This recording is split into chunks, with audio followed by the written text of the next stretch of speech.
Hi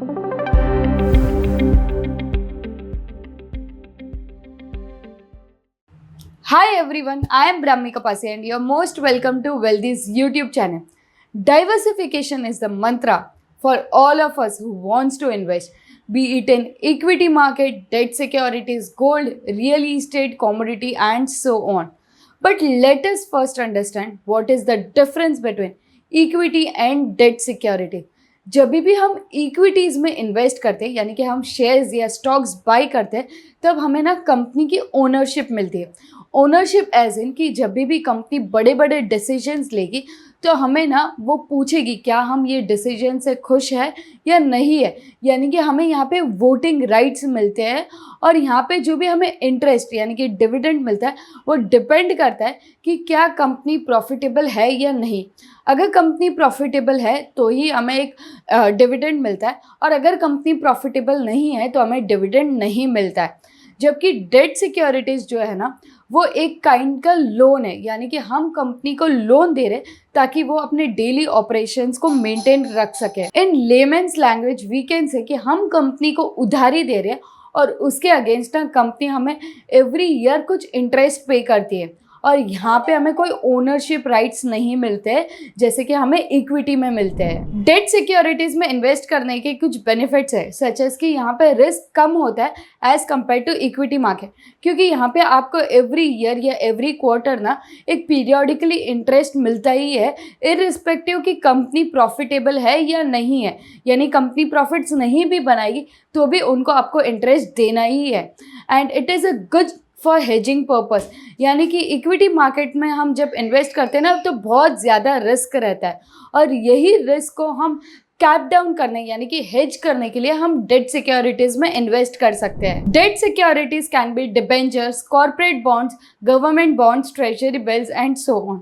Now let us check what are the factors that we need to check before investing in either debt securities or debt mutual fund. अगर हम debt mutual funds में invest करते हैं तो सबसे पहले आता है एक्सपेंस रेशियो। एक्सपेंस रेशियो यानी कि हम कितना कॉस्ट म्यूचुअल फंड कंपनी को पे करें out of our investment for their daily expenses such as administration cost, operating cost and so on.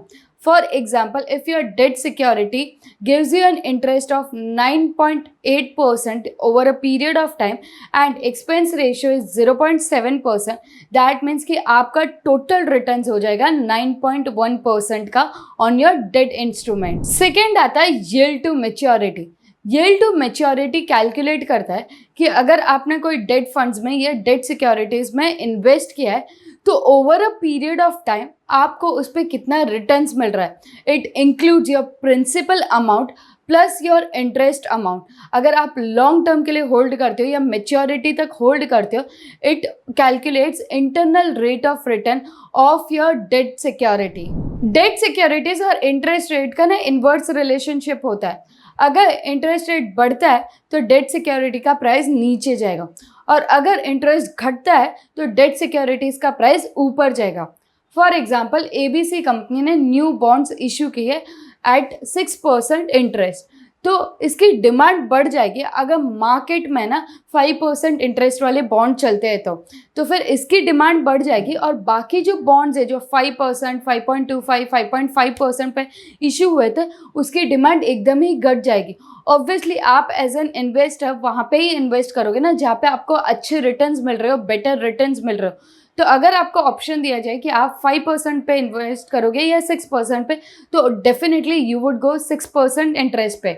इसीलिए यहाँ पे इन्वर्स रिलेशनशिप है कि अगर इंटरेस्ट बढ़ जाता है तो बाकी सारे जो बॉन्ड्स या डेट सिक्योरिटीज़ है उसका मार्केट प्राइस गिरते जाएगा। जब भी हम इक्विटी मार्केट में इन्वेस्ट करते हैं तो हम काफ़ी सारे रेशियोज चेक करते हैं, कंपनी का फाइनेंशियल्स और फंडामेंटल हेल्थ चेक करते हैं कि क्या कंपनी स्ट्रांग है, क्या उनके जो फ्यूचर प्लान्स है वो अच्छे हैं, क्या वो फ्यूचर में सर्वाइव कर पाएगा। ये सब चेक करके फिर ही हम इक्विटीज़ में इन्वेस्ट करते हैं। सेम वे में जब भी हम डेट सिक्योरिटीज़ में इन्वेस्ट करेंगे तो हमें कंपनी का जो क्रेडिट वर्दीनेस है वो हमेशा चेक करना है कि क्या ये कंपनी या गवर्नमेंट जिसने ये बॉन्ड या डेट सिक्योरिटीज़ इशू किए क्या वो प्रॉपर है।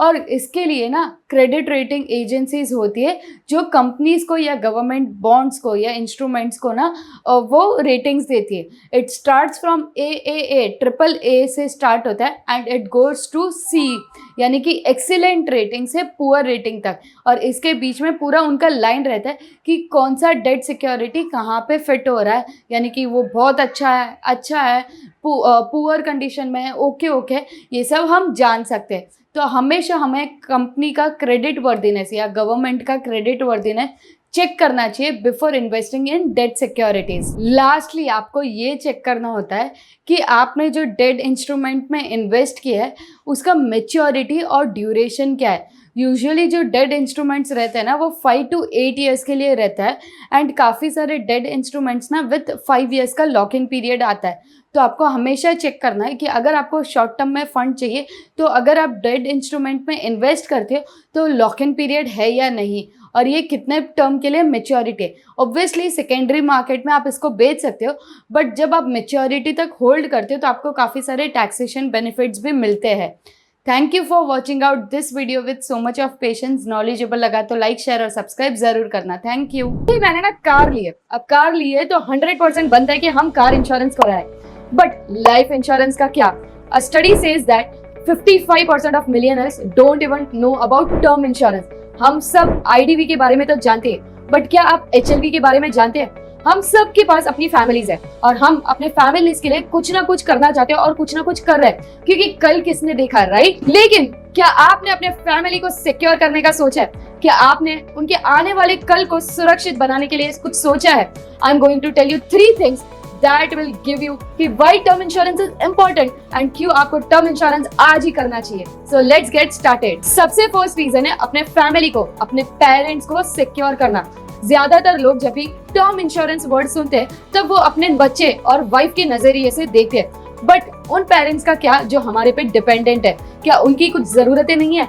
हमारे पेरेंट्स अपने एजुकेशन के लिए, अपनी खुशी के लिए हंसते हंसते सब कुछ कर देते हैं, और अगर उनको अपनी लाइफ की सेविंग्स भी देनी पड़े तो वो खुशी खुशी दे देते हैं। तो क्या हमें उनके बारे में नहीं सोचना चाहिए? टर्म इंश्योरेंस सिर्फ वाइफ या बच्चों के लिए नहीं होता है, पेरेंट्स के लिए भी होता है। गॉड फॉरबिड अगर कल जाके हमें कुछ हो गया तो हमारे पेरेंट्स का क्या होगा, वो लोग कैसे रहेंगे? हालांकि टर्म इंश्योरेंस जो है वो उनके बच्चे का जो डेथ हुआ है वो लॉस तो बेयर नहीं कर सकते, वो लॉस की भरपाई नहीं कर सकते, बट उनका जो फाइनेंशियल सिक्योरिटी है, फाइनेंशियल वेलबींग जो है वो जरूर कवर करके दे सकते हैं। सेकंड मोस्ट इंपॉर्टेंट रीजन है टर्म इंश्योरेंस का कि आप अपने डेट्स चुका सकते हो। जब भी हमारी फर्स्ट या सेकंड जॉब लगती है हम तुरंत लोन लेते हैं अपने ड्रीम हाउस या ड्रीम कार के लिए, बट व्हाट इफ हमें कुछ हो गया तो हाउ विल माय पेरेंट्स या my spouse will pay the EMIs?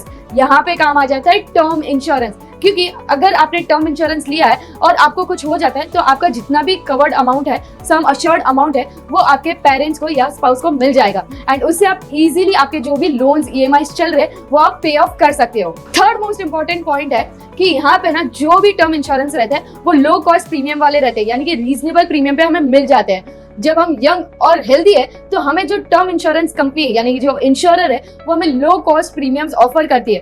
1 crore तक का हमें लाइफ कवर मिल सकता है इजीली एट 16 to 20,000 प्रीमियम पे, and you all are aware कि ये जो अमाउंट है वो काफी कम है and it is not expensive at all, but as we age premium gets more and more expensive. So if you guys are interested in getting term insurance, I would highly recommend you to talk to Wealthy's trusted wealth partners. They provide you free consultation, spam-free advices and a swift post-purchase claim services. Wealthy के wealth partner से बात करने के लिए मैंने description में meeting की link दी है, आपको सिर्फ वो लिंक पे क्लिक करना, आपके टाइम के अकॉर्डिंग आपको मीटिंग फिक्स करनी है। और हाँ याद रखना ये जो कंसल्टेशन है वो एकदम ही फ्री ऑफ कॉस्ट है, तो जाके आज ही अपनी मीटिंग बुक कर लो।